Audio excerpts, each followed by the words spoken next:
Welcome everybody to the new PacMOSSI Conversation series called Mozzies in a Minute. Today we are talking to Dr. Edgar Pollard. Dr. Pollard is an ecologist who hails from the Solomon Islands. He's worked on malaria and he's worked on community development programs. Welcome, Edgar.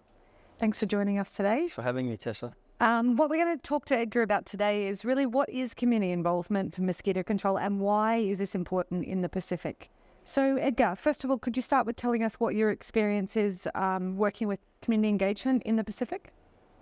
Yeah, so I've worked with communities in the Pacific for over 10 years now, in the countries mainly Fiji, Vanuatu, and mostly the Solomon Islands. Okay, thanks Edgar. And what do you think makes community engagement or community involvement so important, particularly in the Pacific? Well, in the Pacific, community is really central to everything. Pacific peoples are community peoples. We live in communities. Communities define who we are. Our life revolves around our communities. So engaging with communities is critical for any program to succeed in the Pacific. Okay, thanks.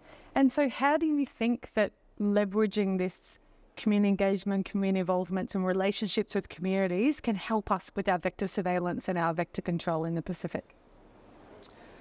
Yeah, well, all of our public health or general health programs, including vector-borne diseases, must be about the people. And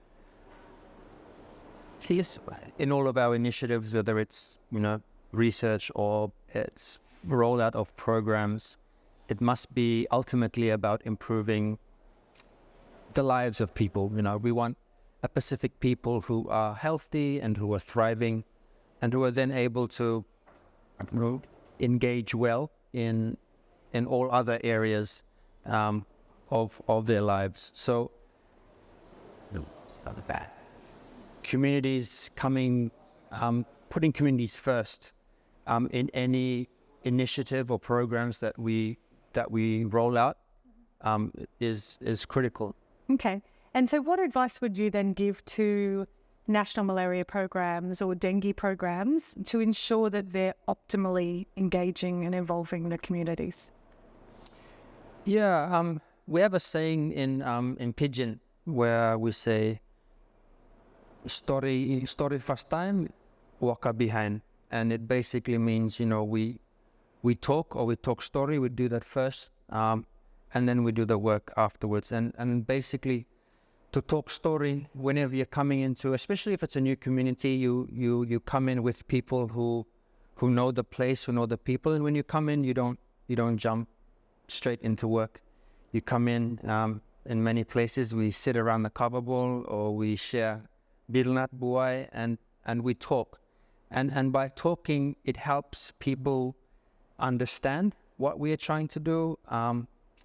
It helps people take ownership of what we're trying to do, so that it's not seen as an outside program or a government program, but they claim it as it's our program, and they understand why it's important and why we must be partners in this. And I think if you can get communities on side and on board and working well with whatever initiative or whatever program you have, that will drastically increase your chances for success. Okay, excellent. Thank you very much. I hope that there are useful lessons there for application in programs throughout the Pacific. Thanks very much for your time, Dr. Pollard. Thank you, Thomas.